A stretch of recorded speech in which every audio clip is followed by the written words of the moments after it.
നമസ്കാരം.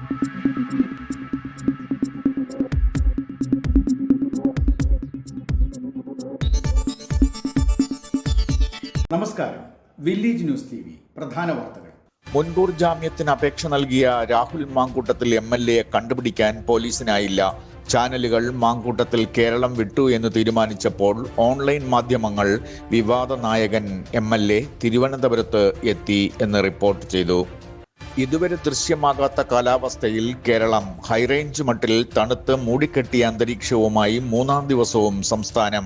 ഡിഡ്വ ചുഴലിക്കാറ്റ് ശ്രീലങ്കയിൽ വൻ നാശം വിതയ്ക്കുകയും തമിഴ്നാട്ടിൽ കനത്ത മഴ പെയ്യുകയും ചെയ്തപ്പോൾ കേരളത്തിൽ സൂര്യനെ 3 ദിവസമായി മറച്ചു.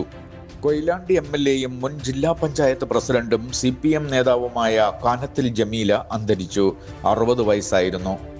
അന്തിമ SIR ഫെബ്രുവരി 7 പ്രസിദ്ധീകരിക്കുമെന്ന് chief electoral officer doctor Rathan U Kelkar അറിയിച്ചു. ഓൺലൈനായും BLO വഴിയും വോട്ടർ പട്ടികയിൽ പേര് ചേർക്കാം.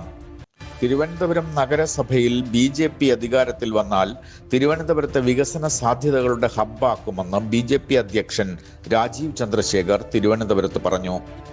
ഗവർണറുടെ ഔദ്യോഗിക വസതി രാജ്ഭവൻ നാളെ മുതൽ ജനങ്ങളുടെ വീട് എന്ന് പേര് വരുന്ന ലോക് ഭവൻ എന്നാക്കുന്നു. കേന്ദ്ര ആഭ്യന്തര മന്ത്രാലയത്തിന്റെ ഉത്തരവനുസരിച്ചാണ് പേരുമാറ്റം.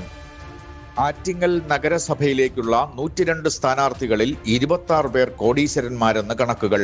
7ാം വാർഡിലെ LDF സ്ഥാനാർത്ഥി പ്രിയ സാബുവാണ് ആസ്തിയിൽ ഒന്നാമത്.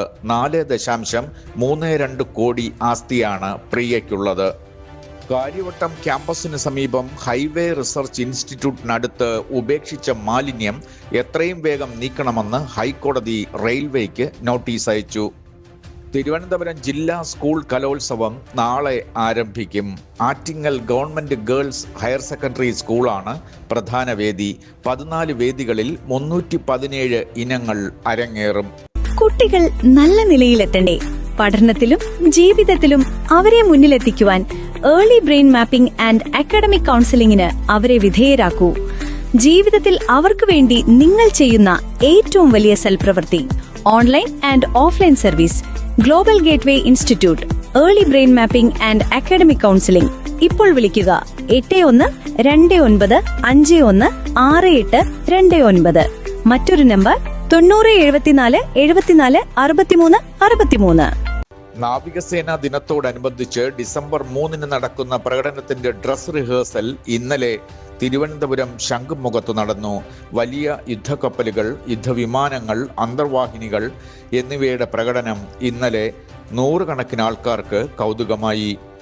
പാർട്ടിക്കുള്ളിൽ നിന്ന് പാർട്ടിക്കെതിരെ പ്രവർത്തിക്കുന്ന വർഗശത്രുക്കളെ വെറുതെ വിടില്ലെന്ന് CPM സംസ്ഥാന സെക്രട്ടറി MV ഗോവിന്ദൻ പറഞ്ഞു. കെട്ടിട നിർമ്മാണ ലൈസൻസിന് 15,000 രൂപ കൈക്കൂലി വാങ്ങിയ അസിസ്റ്റന്റ് എഞ്ചിനീയർ മാർട്ടിൻ ആന്റണിക്ക് കോട്ടയം വിജിലൻസ് കോടതി 7 വർഷം തടവിനും 1.5 ലക്ഷം രൂപ പിഴയ്ക്കും വിധിച്ചു.